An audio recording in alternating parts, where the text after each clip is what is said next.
Board परीक्षा उन्नयन हेतु ऐतिहासिक पहल शेखावाटी मिशन 100।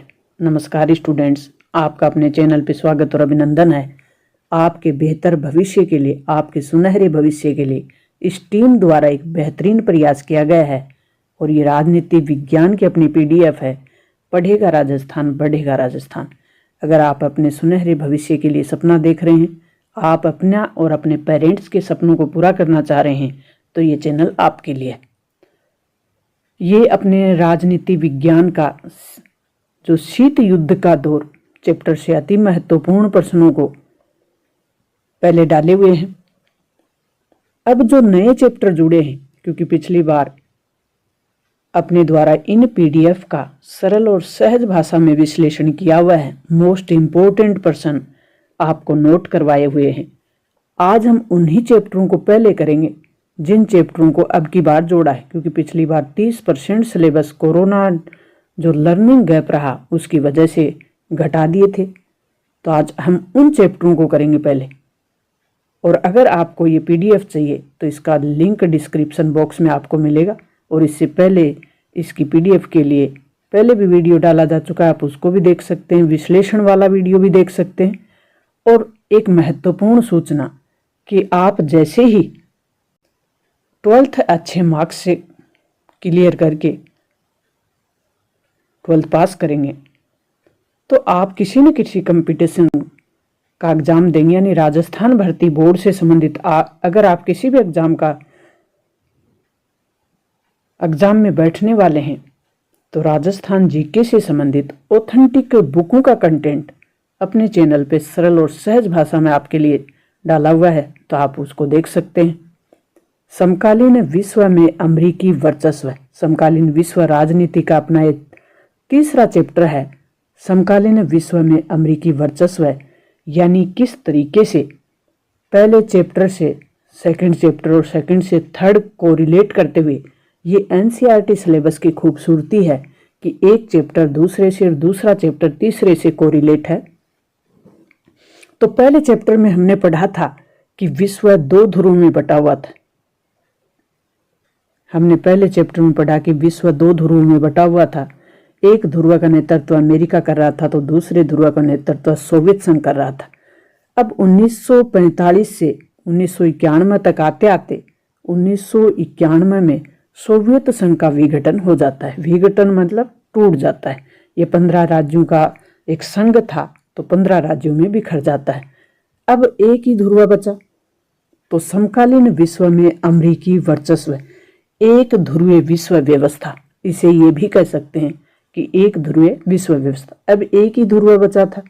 अमेरिका का ही हर जगह या अंतर्राष्ट्रीय राजनीति में हर निर्णय अमेरिका के निर्णय से प्रभावित हो रहा था, चाहे वो संयुक्त राष्ट्र की संस्थाओं से संबंधित हो, क्योंकि अधिकांश संयुक्त राष्ट्र की संस्थाएं जिनका मुख्यालय अमेरिका में था और अमेरिका अब एक ध्रुव विश्व के रूप में था, तो अमेरिका सबसे शक्तिशाली देश भी था उस समय। तो हम अमेरिका ने किस तरीके से अपने आप को शक्तिशाली दिखाने के लिए शक्ति और सत्ता का प्रदर्शन किया, वो भी हम इसमें देखने वाले हैं।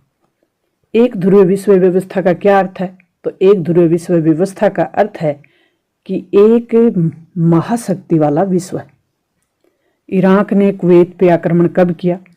वो साल थी 1990 की और महीना था अगस्त 1990 को।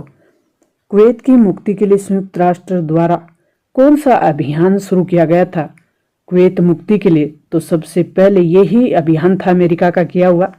तो पहला ऑपरेशन डेजर्ट स्टॉर्म पहला ऑपरेशन था। अमेरिका के 4 ऑपरेशन इस चैप्टर में हम पढ़ते हैं। जो पहला ऑपरेशन 1990 में अमेरिका ने कुवैत को मुक्त कराने के नाम पे इराक पे किया था, जिसका नाम दिया ऑपरेशन डेजर्ट स्टॉर्म। 9/11 के समय अमेरिका के राष्ट्रपति कौन थे? तो जॉर्ज बुश थे। 9/11 की आतंकवादी घटनाओं के परिणाम स्वरूप कौन सा अभियान शुरू किया गया? 9/11/2002 की घटना, 2001 की घटना है, यानी 11 सितंबर 2001 की घटना है। अमेरिका में महीने को पहले लिखते हैं, इसलिए इस घटना को 9/11 की घटना बोलते हैं। तो ये जो घटना थी ये आतंकवाद से मुक्त कराने की थी, तो इस घटना का नाम क्या दिया गया? वो नाम दिया गया operation enduring freedom.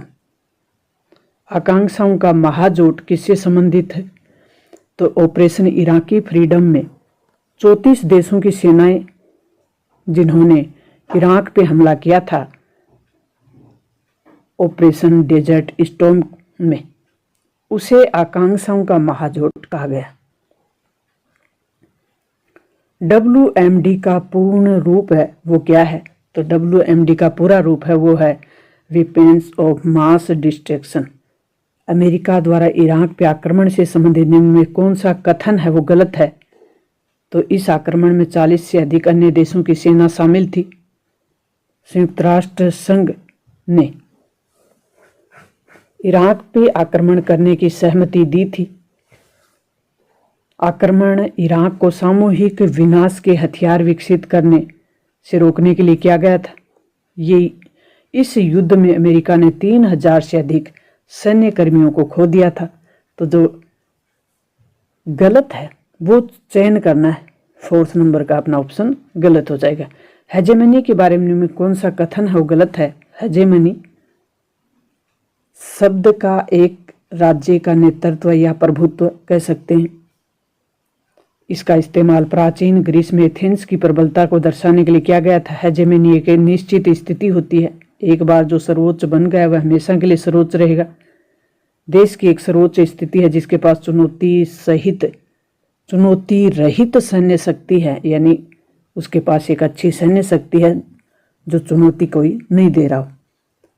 3rd number का ऑप्शन है वो गलत है कि एक बार जो सर्वोच्च बन गया वो हमेशा बने रहेगा। ये प्रकृति का नियम है कि एक बार सर्वोच्च है तो जरूरी नहीं कि वह आगे भी सर्वोच्च रहे।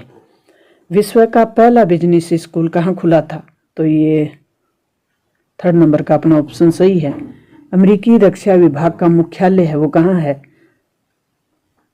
वर्जीनिया। निम्न में कौन सा क्षेत्र अमेरिकी वर्चस्व के अंतर्गत नहीं आता? तो सैन्य क्षेत्र आता है, सांस्कृतिक क्षेत्र भी आता है, आर्थिक भी आता है, धार्मिक नहीं आता। वर्ल्ड ट्रेड सेंटर पे हमला कब किया गया? इंपोर्टेंट है ये अपना 11 सितंबर 2001 को। ब्रेटन प्रणाली के अंतर्गत किस प्रकार के नियम तय किए गए थे? तो ब्रेटन वुड्स प्रणाली में वैश्विक व्यापार के नियम तय किए गए थे। विश्व का पहला बिजनेस स्कूल कहाँ खोला गया था? तो बिजनेस स्कूल अमेरिका के यूनिवर्सिटी ऑफ पेंसिल्वेनिया में हार्वर्ड में खोला गया था। सोवियत संघ का विघटन कब हुआ? तो 25 सितंबर 1991 को हुआ।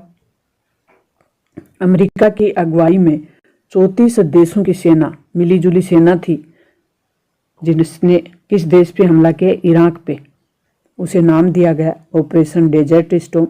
मोस्ट इंपोर्टेंट पर्सन ही अपने। प्रथम खाड़ी युद्ध के समय सैन्य अभियान के प्रमुख कौन थे? तो अमेरिकी जनरल थे नॉर्मन। प्रथम खाड़ी युद्ध को 100 जंगों की जंग की संज्ञा क्यों दी जाती है? क्योंकि इसमें इराक के राष्ट्रपति सद्दाम हुसैन ने, उस समय इराक के राष्ट्रपति थे वो सद्दाम हुसैन थे। किसने दी? हाँ, प्रथम खाड़ी युद्ध को 100 जंगों की जंग किसके द्वारा कहा गया? यानी उस समय इराक के जो राष्ट्रपति थे सद्दाम हुसैन, उनके द्वारा इनाम दिया गया। किस युद्ध को पर्यवेक्षकों ने कंप्यूटर युद्ध की संज्ञा दी?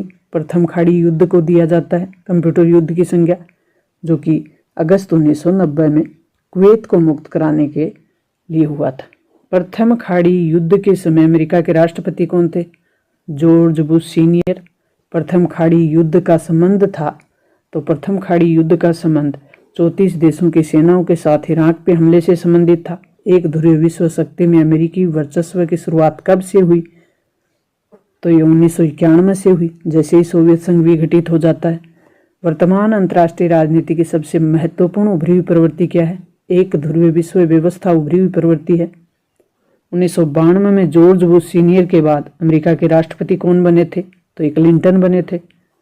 बिल क्लिंटन किस पार्टी के उम्मीदवार थे? तो डेमोक्रेटिक पार्टी के उम्मीदवार थे। कोसोवो की घटना कब हुई? 1999।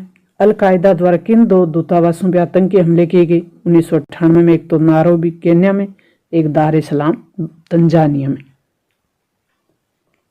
ऑपरेशन इन्फेंटर रिच के समय अमेरिकी राष्ट्रपति कौन थे? Bill Clinton. आतंकवाद के विरुद्ध विश्वव्यापी युद्ध किस अमेरिकी अभियान को कहा गया? तो ये operation enduring freedom. Operation Iraqi freedom कब चलाया गया? 19 मार्च 2003 को। हाईवे ऑफ डेथ यानी मृत्यु का राजपथ किस सड़क को कहा गया? कुवैत और बसरा के बीच सड़क है, उसको ये नाम दिया गया है। अमेरिकी वर्चस्व के 3 क्षेत्र। मोस्ट इंपोर्टेंट पर्सन है अपने सैन्य वर्चस्व यानी सेना का वर्चस्व, जो अमेरिका ने सिद्ध करने के लिए 4 सैन्य अभियान किए थे, जिसका लगभग ऊपर अपन विश्लेषण कर चुके हैं। आर्थिक वर्चस्व यानी दूसरे देशों को मदद के नाम पर पैसे देना या उनकी आर्थिक रूप से मदद करना।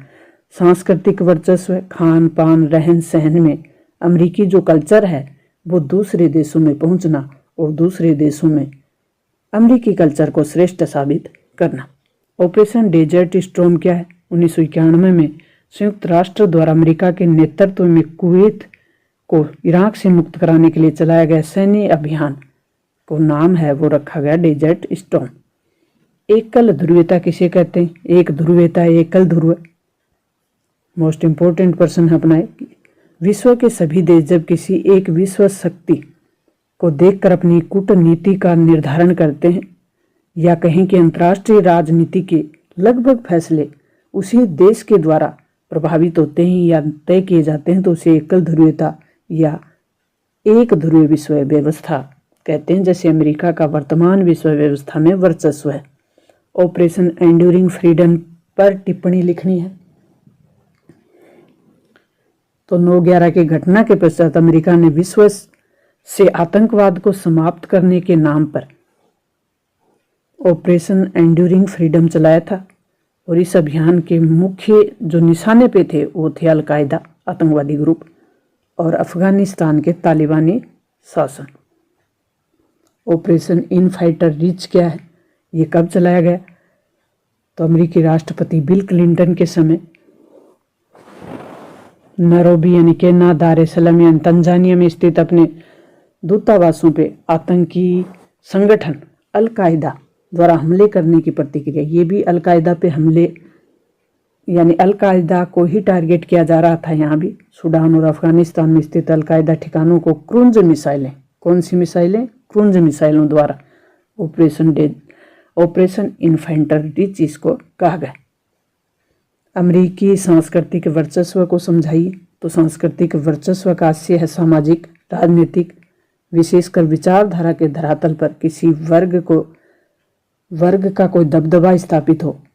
जैसे सांस्कृतिक वर्चस्व में रजामंदी या सहमति से बात मनवाई जाती है, न कि दबाव में। छुपाले की नीति से क्या आशय है? छुपाले की नीति का अर्थ होता है कि दबदबे वाले देश से यथासंभव दूर रहें। वर्तमान में विश्व में अमेरिका का वर्चस्व है, अतः चीन, रूस, यूरोपीय संघ, समस्त यानी भारत, ऐसे सभी ने एक एक तरीके से अपने को अमेरिका की निगाह में चढ़ने से बचा लिया है, जिसे कहते हैं छुपा लेने की नीति। बैंड बैगन रणनीति क्या है?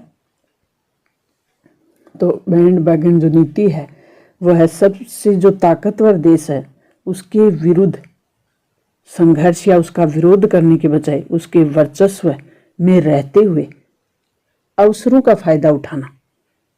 इसका आशय है कि जैसी बहे बाहर पीठ जैसी कीजिए, अर्थात ये तैसी कीजिए। यदि किसी देश को अपनी आर्थिक वृद्धि दर को ऊंचा करना है तो व्यापार को बढ़ाना होगा, प्रौद्योगिकी हस्तांतरण, निवेश जरूरी है और अमेरिका के साथ मिलकर काम करने से इसमें आसानी होगी, न कि विरोध करने से। ये बैंड बैगन नीति है। नई विश्व व्यवस्था से क्या आशय है? ये किसने प्रतिपादित की? ये भी मोस्ट इंपोर्टेंट पर्सन है अपना। तो समकालीन विश्व में सोवियत संघ के विघटन के बाद विश्व में द्विध्रुवीयता व्यवस्था थी वो समाप्त हो गई और उसके स्थान पर विश्व में एक ध्रुवीय व्यवस्था कायम हुई और संयुक्त राज्य अमेरिका विश्व की सबसे शक्तिशाली ताकत के रूप में उभरकर सामने आए। तो अमेरिकी राष्ट्रपति जॉर्ज बुश ने 1991 में इस व्यवस्था को नई विश्व व्यवस्था नाम दिया था। अमेरिकी वर्चस्व के मार्ग में कौन सी बाधाएं हैं? तो अमेरिकी वर्चस्व की सबसे बड़ी बाधा है वो खुद वर्चस्व के भीतर भी मौजूद है। अमेरिकी वर्चस्व की राह में मुख्य रूप से 3 अवरोध हैं। कितने अवरोध हैं? 3 अवरोध। पहला अवरोध है अमेरिका की संस्थागत बनावट। दूसरा है अंदरूनी चुनौती, यानी अमेरिकी समाज अपनी प्रकृति से उन्मुक्त है तो समाज का भी दबाव रहता है। तीसरा नाटो। वर्ष 2003 में अमेरिका द्वारा इराक पे सैन्य हमले के 2 कारण बताने। तो वर्ष 2003 में, जो कि मार्च 2003 था, अमेरिका ने ऑपरेशन इराकी फ्रीडम कुट नाम से इराक पे सैन्य हमला किया था और इसके कारण क्या बताए थे ये बताना है। मोस्ट इम्पोर्टेंट पर्सन है। तो कारण बताए कि इराक को सामूहिक नरसंहार के हथियार बनाने से रोकना। ये अमेरिका ने आरोप लगाया कि इराक है वो सामूहिक रूप से मारने वाले हथियार बना रहा है तो उसे रोकना है। इसके तेल के भंडारण थे, यानी इराक के पास तेल के भंडार खूब हैं तो उनको नियंत्रित करना। इराक में कठपुतली सरकार, अपनी मर्जी की सरकार अमेरिका चाहता था कि मैं बना दूंगा। अमेरिकी राजनीति वर्चस्व, अमेरिका की लोकतांत्रिक व्यवस्था के नाम पर खुद का राजनीतिक वर्चस्व स्थापित करना चाह रहे थे। अब सुमेलित करना है। ये चारों ऑपरेशन आपको याद होने चाहिए। ये सुमेलित करने में भी आ सकते हैं, वैसे एक एक भी पूछा जा सकता है। तो ऑपरेशन इन्फेंट्री रिच है वो कब किया गया था? सूडान में मिसाइल हमले द्वारा। जो उस समय अमेरिकी राष्ट्रपति थे वो थे क्लिंटन। ऑपरेशन एंड्यूरिंग फ्रीडम, ये क्या था? तालिबान और अलकायदा। कैसे मिलान कर देंगे? ऑपरेशन डेजर्ट स्टॉर्म, इराक पर हमले के इच्छुक देशों का एक गठबंधन, 34 देशों का, उसे डेजर्ट स्टॉर्म। कंप्यूटर युद्ध, इसी को नाम देते हैं। ऑपरेशन इराकी फ्रीडम, नहीं, हाँ, ऑपरेशन डेजर्ट स्टॉर्म प्रथम खाड़ी युद्ध, अगस्त 1990। ऑपरेशन इराकी फ्रीडम, इराक पे हमले के इच्छुक देशों का गठन। ये नीचे मिलान किया हुआ है। अमेरिकी वर्चस्व को दर्शाने वाले मुख्य आधारों को संक्षेप में वर्णन कीजिए। अमेरिकी वर्चस्व को दर्शाने वाले मुख्य आधार सैन्य शक्ति। सैन्य शक्ति के रूप में अमेरिका ने 4 सैन्य अभियान किए जिसके द्वारा सिद्ध किया कि वर्तमान विश्व में अमेरिका से बढ़कर सैन्य शक्ति में कोई नहीं है। ढांचागत ताकत के रूप में दूसरा पॉइंट हम बनाएंगे। तीसरा सांस्कृतिक रूप से वर्चस्व। चौथा आर्थिक वर्चस्व। आर्थिक विश्व में सबसे बड़ी आर्थिक ताकत अमेरिका है, ये भी अमेरिका ने सिद्ध किया। भारत अमेरिकी संबंधों की विवेचना, किस प्रकार के रहे भारत के संबंध? तो 1991 में भारत ने उदारीकरण की नीति अपनाई। उससे पहले भारत और अमेरिका के संबंध थे वो अच्छे नहीं थे, क्योंकि अमेरिका को हमेशा संदेह रहता था कि भारत सोवियत संघ की तरफ है। 1991 में जैसे ही भारत ने उदारीकरण की नीति अपनाई, लोकतांत्रिक उदारवादी राजनीतिक व्यवस्था, तो दोनों देशों के बीच निकटता आई। व्यापारिक सहयोग, वर्तमान में व्यापारिक सहयोग में भी भारत और अमेरिका के संबंध ठीक हैं, अच्छे। सैन्य नाभिकीय सहयोग, सैन्य नाभिकीय एक समझौता हुआ था भारत का अमेरिका के साथ मार्च 2006 को। असैन्य नाभिकीय समझौता, परमाणु ऊर्जा समझौता भी इसको कहते हैं, ये आपको ध्यान रखना है। एक शक्तिशाली भारत के माध्यम से अमेरिका दक्षिणी एशिया में अपने हितों को सुरक्षित करना चाहता है। पहले भारत का झुकाव पाकिस्तान की तरफ था, पाकिस्तान को अमेरिका आर्थिक और सैनिक जो भी उसको सहायता की जरूरत पड़ती पाकिस्तान को उपलब्ध कराता।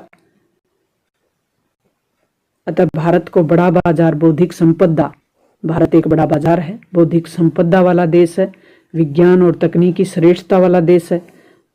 ये अमेरिका को ये लग रहा है कि अब भारत के साथ उसके संबंध बढ़ाने में ही उसकी भलाई है, यानी अमेरिका एक अवसरवादी देश है। आज कोई भी देश अमेरिकी सैन्य शक्ति की तुलना में बराबर नहीं है। इस पक्ष में तर्क दीजिए तो सैन्य शक्ति के रूप में अमेरिकी वर्चस्व के कारणों को स्पष्ट करना है। सैन्य शक्ति में अमेरिकी वर्चस्व की टिप्पणी कीजिए तो आपको ये चारों अभियान बताने हैं ऊपर जो जिनकी बात अपन करके आए।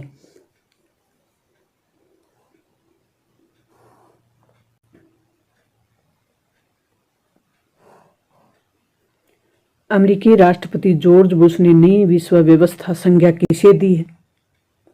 किस राष्ट्रपति ने दी? जॉर्ज बुश ने नई विश्व व्यवस्था कब दी? 1990 के बाद इराक ने कुवैत पर हमला किया। अगस्त 1990 की घटना है कि इराक ने कुवैत पे हमला कर दिया था। बड़ी तेजी से उस पर कब्जा कर लिया। इराक को समझाने की कोशिश की गई लेकिन वो कोशिशें नाकाम रही। इस अवसर पर संयुक्त राष्ट्र संघ ने कुवैत को मुक्त करवाने के लिए बल प्रयोग की अनुमति प्रदान कर दी। इस अभियान को संयुक्त राष्ट्र संघ की अनुमति थी। अमेरिकी राष्ट्रपति जॉर्ज बुश सीनियर ने इसे नई विश्व व्यवस्था की संज्ञा दी। ये भी मोस्ट इंपोर्टेंट पर्सन है अपना। तो ये अति महत्वपूर्ण प्रश्न हमने करने की कोशिश की है जो कि आपकी परीक्षा के लिए उपयोगी हो। तो इस तरीके के महत्वपूर्ण कंटेंट अपने इस चैनल पे डाले गए हैं और डाले जाते रहेंगे। अगर आपको किसी और चैप्टर में मदद की ज़रूरत है तो आप उसके लिए कमेंट बॉक्स में लिखें। आपकी हर संभव मदद कर दी जाएगी। मिलते हैं नेक्स्ट और महत्वपूर्ण कंटेंट के साथ, वीडियो के साथ। तब तक थैंक्स।